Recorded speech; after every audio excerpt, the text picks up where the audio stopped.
Hello everyone, welcome to our webinar, the first of a number of webinars that we want to do. Firstly, I'd like to start by acknowledging that we are hosting this on the traditional lands of the Kaurna people and pay our respects to elders past, present and emerging.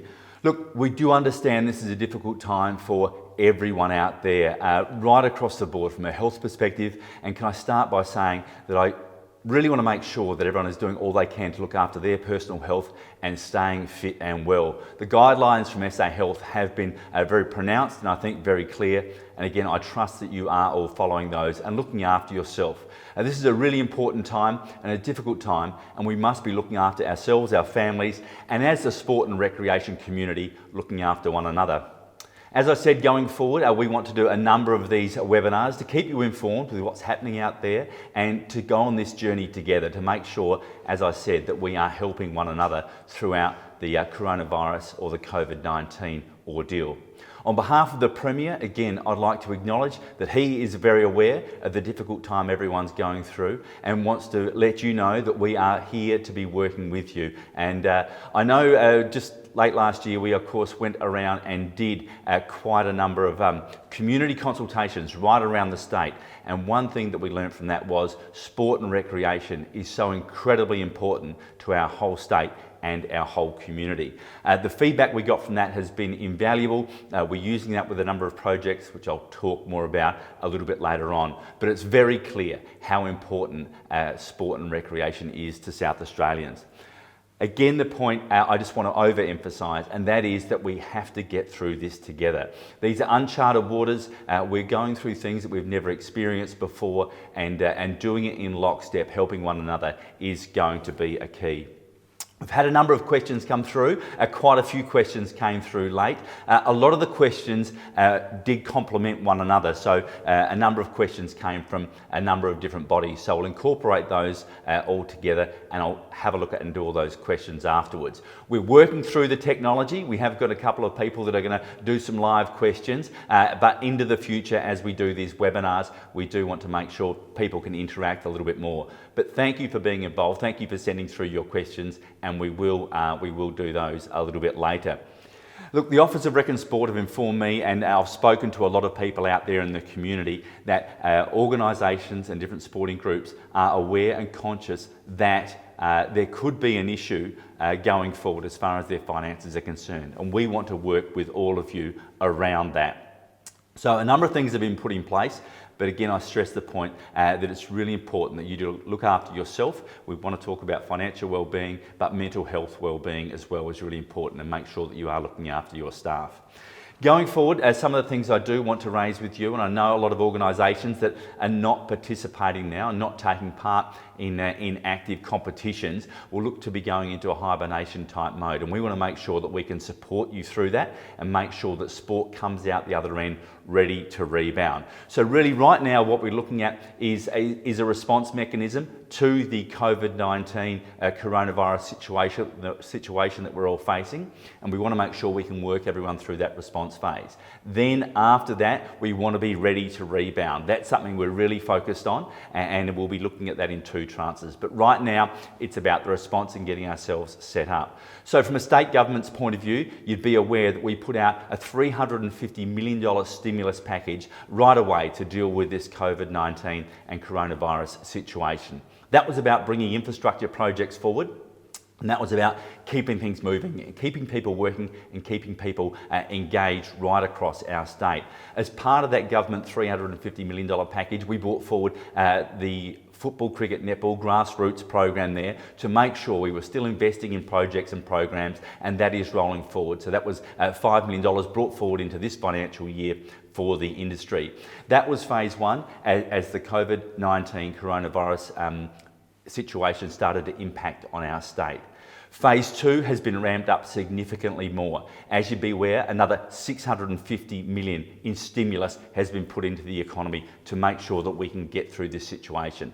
So that's $1 billion from the state government to work through the COVID-19 coronavirus situation. Most specifically, out of that $650 million, there is of course payroll tax relief, land tax relief, and a number of these other issues that I encourage you to have a look at the website. Again, make sure we drive to that that one source of truth, sa.gov.au. All the information is outlined there. But of that 650, 250 was put into a community jobs support program. And that's probably the real key one that I want to talk about.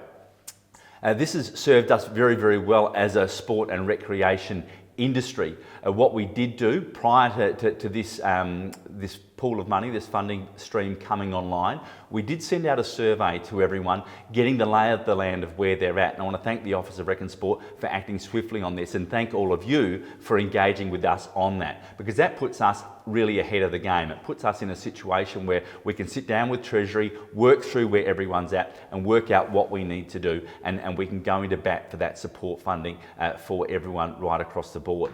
Sitting on that panel as well, of course, our Treasury, but also Kylie Taylor from the Office of Rec and Sport is on that panel advocating for recreation and sport companies, groups and organisations. So we're in there battling hard for that. As I said, that's a $1 billion total package from the state government. So we're very focused on making sure we can get through this. And we're looking at that response phase right now.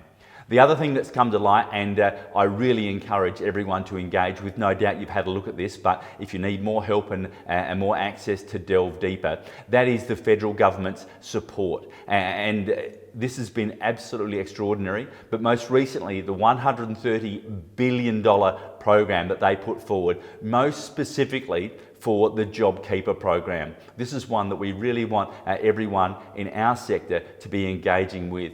We know, again, because these sporting competitions are not going ahead, people are looking to hibernate for the minute. With this JobKeeper program, we hope that everyone can keep the people in their organisations employed into the long term. They can keep them in this JobKeeper program, hold them there. Of course, it's $1,500 a fortnight for people that fit this application, and the details, again, are all online, and we trust that you'll go to those right sources, and the Office of Rec and Sport is here to help you with that. So if we can keep people in their jobs through the JobKeeper program, they'll be poised and ready to spring back when we get to the end of the COVID-19 coronavirus situation. So that's one that I really want to drive hard and make sure people are aware of. And again, if you need some help with that, the Office of Rec and Sport is here to take you through that. There are some stipulations around that you have to make yourself aware of, but this, I think, is a program that will really help out a lot of sport and recreation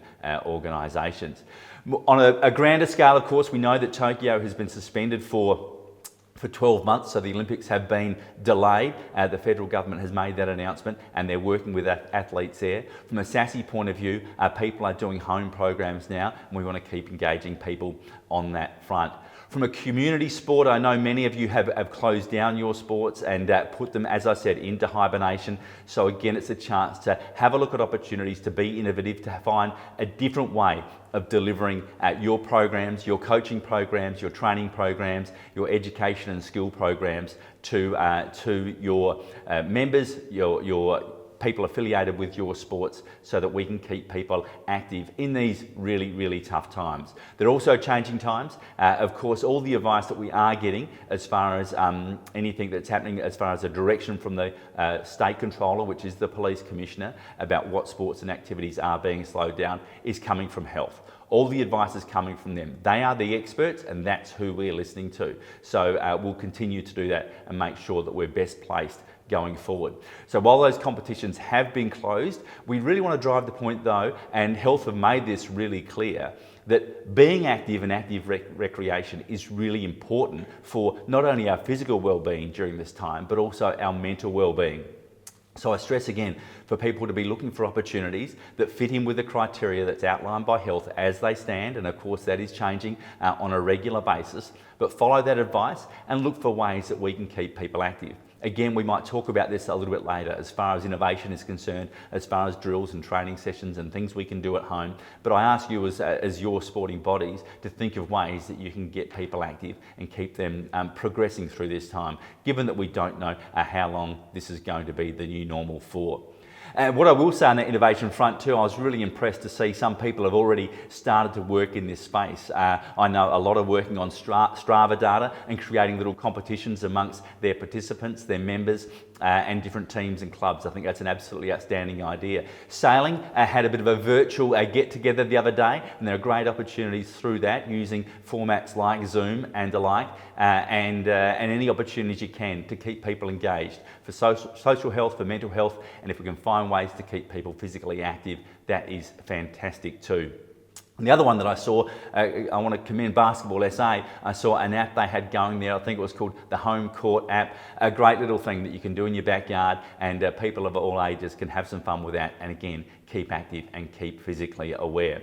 So I just want to drive those points back again and make sure that we are looking after each other, we're all working together. These are tough times, these are uncharted waters, but we will get through this together. And again, hopefully webinars like this and into the future will make them even more interactive, look at bringing in guests and those sorts of things so that people can be as updated as possible. And of course, the office is always here to help you out through the Office of Recreation, Sport and Racing, and the Chief Executive, Kylie Taylor. I thank her and her team for all their wonderful work.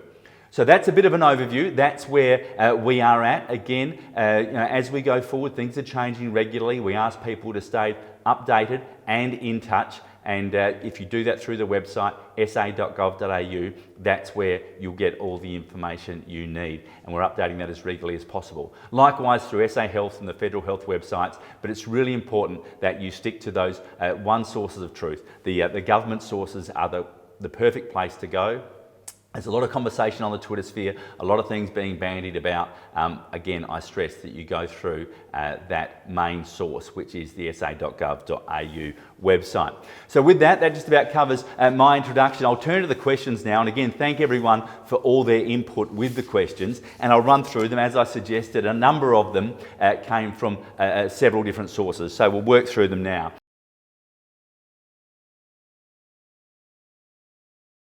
Again, I want to drive that point home, and I think I've made it already, but the sa.gov.au website, we need to make sure that we are using that one source of truth to make sure that we're getting all of our information from fundamentally the health professionals. They are the ones that we are following, and I know Dr. Nicola Spurrier has done an outstanding job and engaging with the community, working very closely with the Commissioner under the Emergency Management Act. The Police Commissioner is the State Coordinator, and he's in charge of changing those directions or altering the directions according to the information he gets from health. So that will always be updated through that website.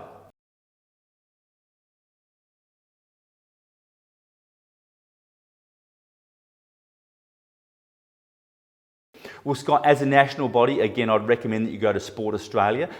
From a state perspective, we're here, and that's why we're engaging with the state sporting bodies. That's what the Office of Rec and Sport is here to do. But from a national perspective, again, Sport Australia is your best pathway there.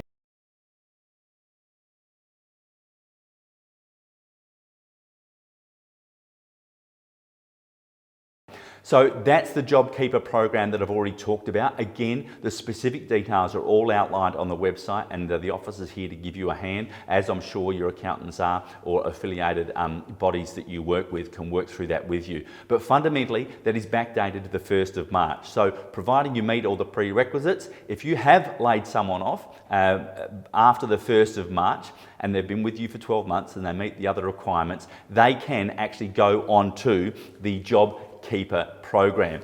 And what that does, it means they can stay with you, stay working with you, receive that $1,500 a fortnight payment according to the prerequisites within that program. They'll receive that money, they can stay with your organisation, and the idea there is that they're ready to reboot and reload when you're ready to reboot and reload. You'll have that skill set still within your operation.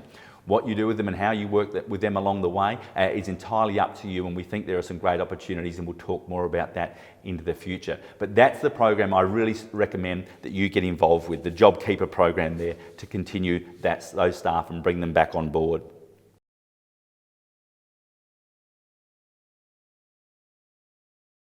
We know this is a very, very common question. Look, there are a couple of things. Because sports have been postponed and we don't know when they're going to start, you need to be in a position to be able to reload. I very much recommend you talk to your affiliates or your members, people that have paid their sponsorship, and also have a look at what options there are as far as giving a credit maybe for next season if that were to be the case. But you need to work with them over the next little while Sports aren't really clear on when they're going to reload. If they do reload at the later in the year, that funding money will be needed to pay for running those sports during that time. So work very closely with them. Consumer Business Services may also give you some advice along that path. But let's also look, as we mentioned before, about innovative ways we can deliver some services and some content for your members to keep them engaged and keep them active within your sport. And the answer is no, we're not seeking refunds from anyone that has already got the sports voucher money into their organisation. Again, I do ask that you liaise with the people within your organisation, the difference that they may want to have refunded. You can work with them and talk with them about it. We want to work with you to make sure that all sports can have an offering. And again, depending on how long we are in this state of play, having an offering will add to the membership value of the people within your organisation. We want to make sure that you're delivering content, delivering product, and we can keep PayPal active moving forward. So it's a conversation to be had with your associations and with your clubs, but if you have already claimed the sports voucher, we will not be asking for that back.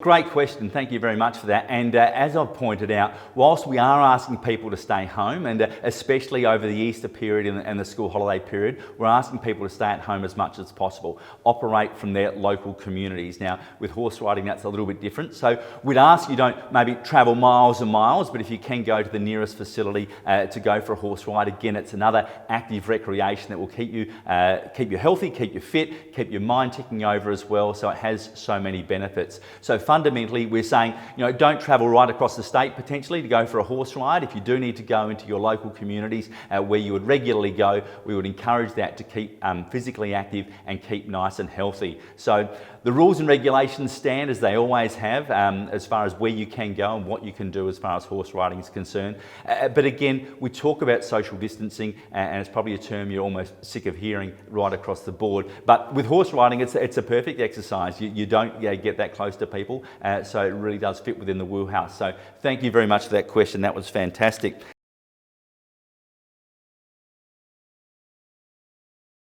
Can I say anyone that has existing funding under this program, that funding will continue forward. I know there's been some reports in the media this morning suggesting otherwise. That is totally untrue. This funding will be continuing for all those that have received it prior to now.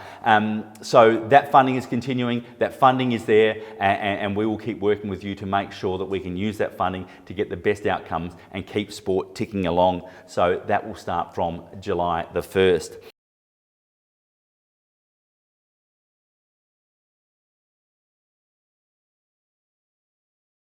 If you are in a program whereby this is ongoing funding for you, that funding will be honoured. So if you're getting it last year and the program was rolling forward and the funding was committed for you into the next financial year, that will continue. If you've put in an application, we are reassessing those and having a look at those because of the change in landscape, because the times have changed, and we will work with you and work with the remainder of that fund to get that out by the start of the new financial year when it was committed to go out, and make sure that that money is going into the right areas to help sporting organisations and recreation organisations going forward. I think we all appreciate it's a changing landscape. All of that money is going forward. And again, there was some speculation in the media this morning that wasn't the case. That has never been said. We are driving that money forward. We just want to make sure it's going to the right areas to help all sport and recreation communities. So again, I stress that point. If you had a commitment from last year and it was commitment into this year as well, that will just keep going forward as it was scheduled to do so. If you aren't delivering the exact program, or you don't think you can deliver the exact program to how that money was committed, talk to the office. We will work through that with you. We understand the times, we understand the circumstances, but that money and that commitment of money is there going forward for those groups. For those that have applied, and we're hoping to hear an update from pretty much now, the start of April, those applications have been put on hold. We're having a look at that funding, and we want to make sure that we get that out to the right areas when that funding is available from the 1st of July. So I hope that's clear. All of that funding will continue into the future. So that is great news there.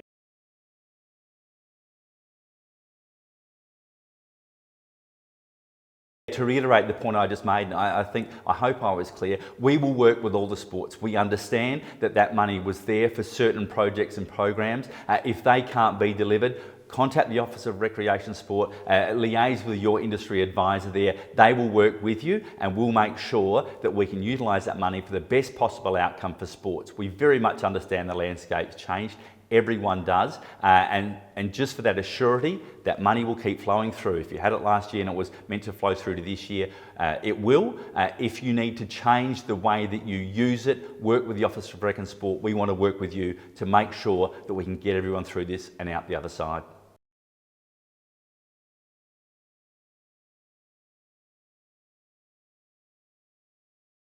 Yeah, look, great question, and to clarify that one as well. So that $250 million Community Jobs Support Fund is being funneled through a panel headed by Treasury, but Kylie Taylor from the Office of Rec and Sport is on that panel. So I just want to emphasise as well the great work, and we put ourselves as an industry in a really good position by the survey we did late last week, and I thank everyone for putting their information forward on that. It gave Kylie the great opportunity to go into that meeting and say, this is where we are, this is where we stand. We were very much ahead of the curve as far as other organisations that were going to apply through this fund. So thank you again for everyone that got involved with that. It did put us on the front foot. So we've been able to go and mount our case, and we'll continue to do that, continue to work with all the sport and recreation groups. And as you understand, there's a lot out there. The Treasurer will have oversight on this, but Kylie's on that committee. Will be fighting very hard to make sure that we can get all we can for sport, to make sure that we can get them through the response phase now and the reboot phase down the track. So that's very much where our focus is. It's going to be coming through Treasury to answer your question, but the Office of Rec and Sport have got a voice on that panel, and the Treasurer is almost sick of hearing me daily badgering him for sport and what we need to do. But we are again in a really good spot because we got to collate all that information ahead of the curve before this was even announced, and we've been able to be in there on the front foot, so that's been great.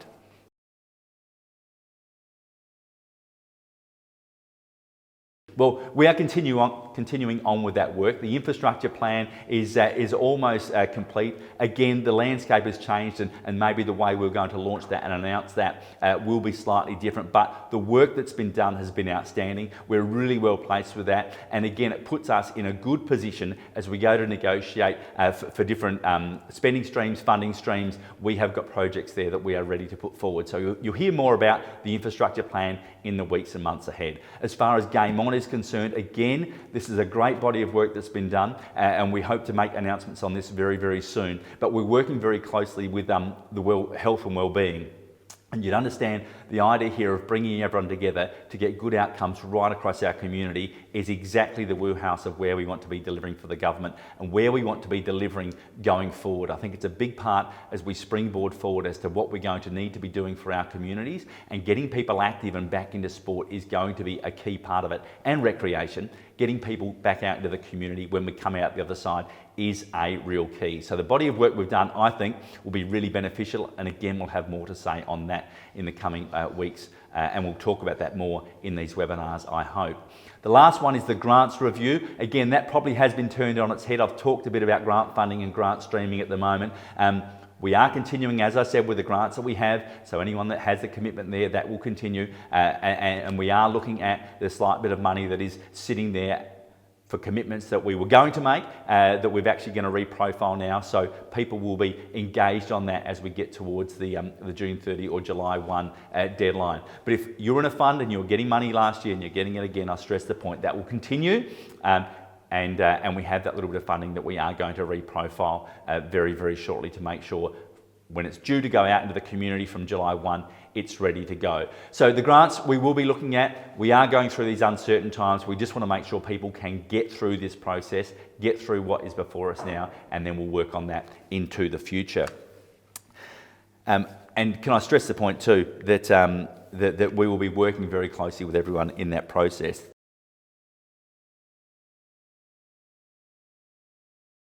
And this is a really good question too. I can say, look, this will be very much relaxed. We understand, again, the situation of what needs to happen. I know a lot of organisations are having a look at going online and having virtual AGMs. That's a really great idea. And again, the office is happy to work with you through that. And we've spoken to consumer and business services, and all the regular protocols around that will be relaxed as far as timing is concerned. So, an extra 6 months or so, you'll have leeway there to complete those AGMs and get them done. There's still a time for good governance, of course, so if you need any help along those lines, the office is happy to help out there.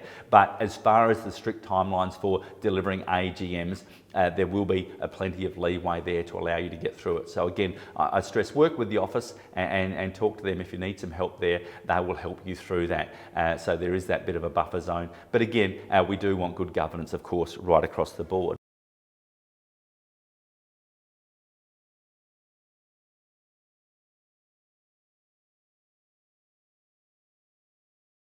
Again, I drive the point. Kylie's on this panel. They are meeting and talking daily, so rest assured we have a very, very strong voice there. And as I said, the Treasurer is getting sick of me phoning him. So I hope that's really, really clear. And again, thank you for those that have inputted. If you have more you want to add, again, contact the Office of Rec and Sport. We have got the survey there. We've got your information there. If you have got other information you'd like to share, please do that through your industry advocate.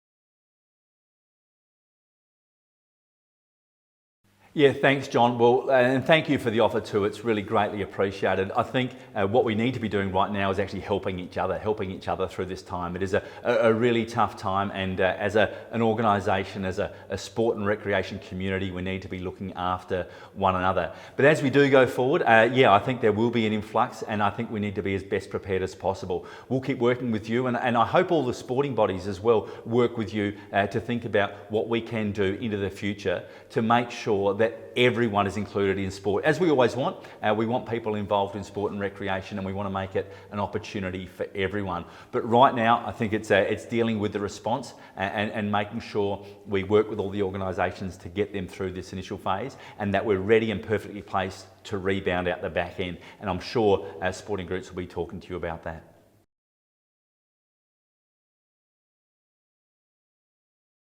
Again, that's what we'll be working through with everyone. We'll be working through those funding streams. The grants review, of course, as I pointed out, probably not got turned on its head, but we'll have to rescope and reshape that as we go through these uncertain times. But I stress the point again, going forward, we want to make sure that we're doing everything we can for all South Australians. And it's a chance again to engage, reboot, and really think about this. Some people out there may just have that bit of time on their hands when their staff that would normally be running competitions and that sort of stuff come back into the fold. There's a great opportunity to be thinking about how we can add extra competitions and be more inclusive in the everyday things that we do. So we'd love you to be engaging with those sporting bodies and encourage everyone to reach out for John and to be working through that.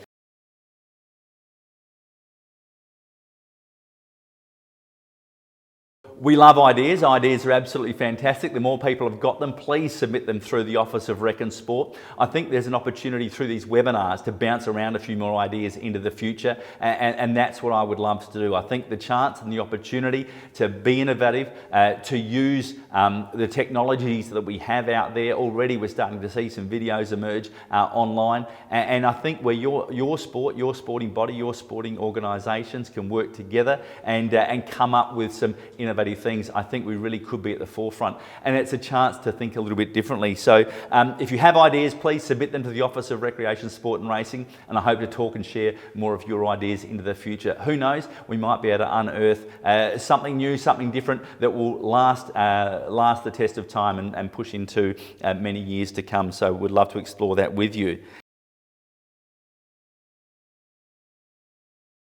That's a really good question, and I wish I had an answer, but I don't. What I will say to that is we are taking advice from the health experts. So it's all coming from them. I stress the points again. A lot of sports have shut down their competitions, and we understand why. But the health experts are saying, and it's a very, very strong message, as well as the social distancing and making sure that we're coughing into our elbow, we're using sanitizer, we're washing our hands, we're doing all those things.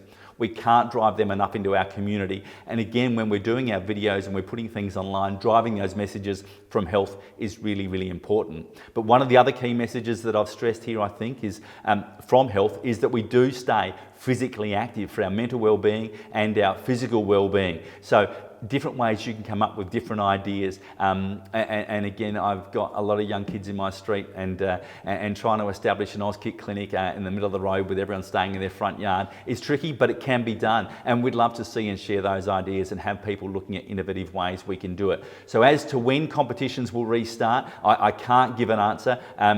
The Jobs Helper program that we're talking about there, that is a really key program. The Jobs Keeper program, I should say, a really key program. That's in place for 6 months. So it gives us an indication of our planning of how we should be thinking about this. I know a lot of competitions have gone into hiatus until roughly the 31st of May. We'll keep working on this, we'll keep talking with you about it, and doing all we can to keep you updated. But we are taking that advice from health. They are the experts in this place, in this space, and I encourage you to keep listening to what they have to say. And again, that fits into the last answer I gave, and probably just to expand on that, is it will be at the direction of the health advisory groups. At the moment, golf, for example, is one that we can still play. The social distancing rules, the two people ideally being out together socially, that really is perfect for golf. In fact, I think some of the innovations I've seen and heard in golf, I think, are fantastic. Of course, it means club rooms and those sorts of things we need to be cautious of. Funnily enough, when it comes to golf, probably car parks are probably the places and the spaces we need to be most cautious of, because that is where the potential gathering of people in a larger number could be concerning. But once we get out onto the golf course, as long as people are making sure they're keeping their distance, again, the innovations that I saw and heard in golf were one golf course putting a line through the middle of their green. So they put a line through the middle of the green so that both people on the green were staying on either half of the green, so they're keeping their social distancing. Likewise on the tee block, those sorts of things. And then in the golf cup, I noticed that someone said they'd put the pool noodles, they'd cut them off and put them in the hole, so that when the ball trickles over the hole, you know it's gone in, but you don't have to go in and actually physically touch the cup to pick it up. Likewise, not touching flag sticks, these sorts of things. Very innovative, a smart way to be, but we want to make sure we keep people active. So as far as when will sports filter back, and will they all go back at the same time? Again, a question I can't answer. We'll be deflecting to health to get their advice and to get their recommendations, and we'll be leaning on them at every turn and looking to get back as quick as we can. But understand these are foreign times, and we are working through something that has never been experienced before. So I apologise, there is no direct answer to that one.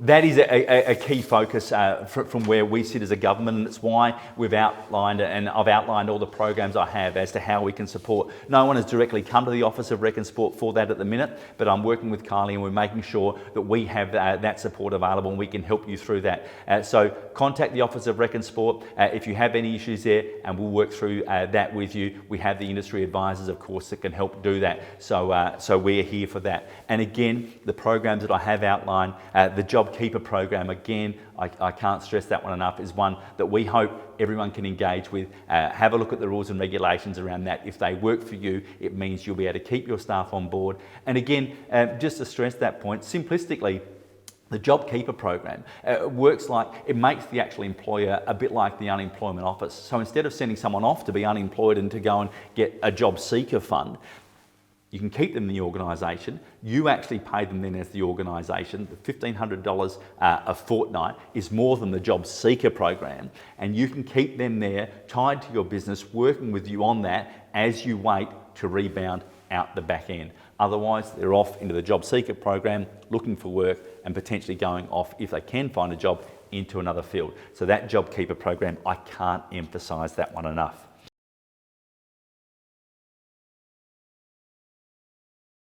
And the answer to that is yes. We will be putting that up on the Office of Recreation and Sport website. Hopefully a lot of them have been answered here today, and we will put an edited version of our video webinar up on the website as well for people to be able to access, and we'll let you know more about that. So if someone has missed this webinar, they can pick up on the key points there.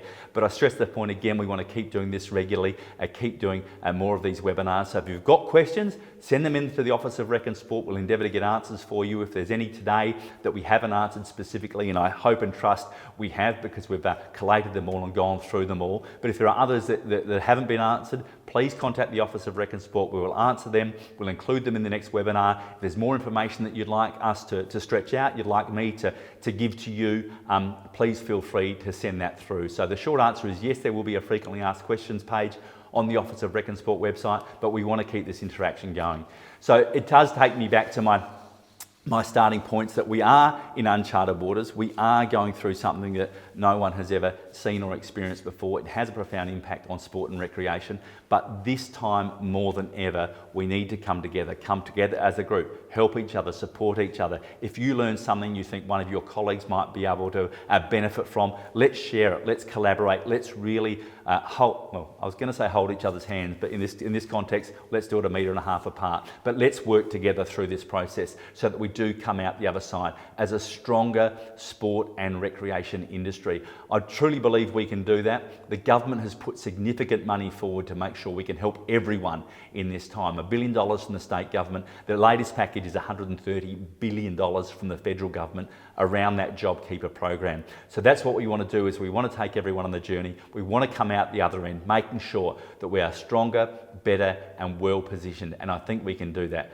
Let's work through the response phase first. Let's get everyone right. Let's look after each other, look after your health, look after your family. And again, if you have any more questions, please feel free to contact the Office of Recreation, Sport and Racing. Thanks for your time. Really appreciate it. Look forward to speaking to you again soon.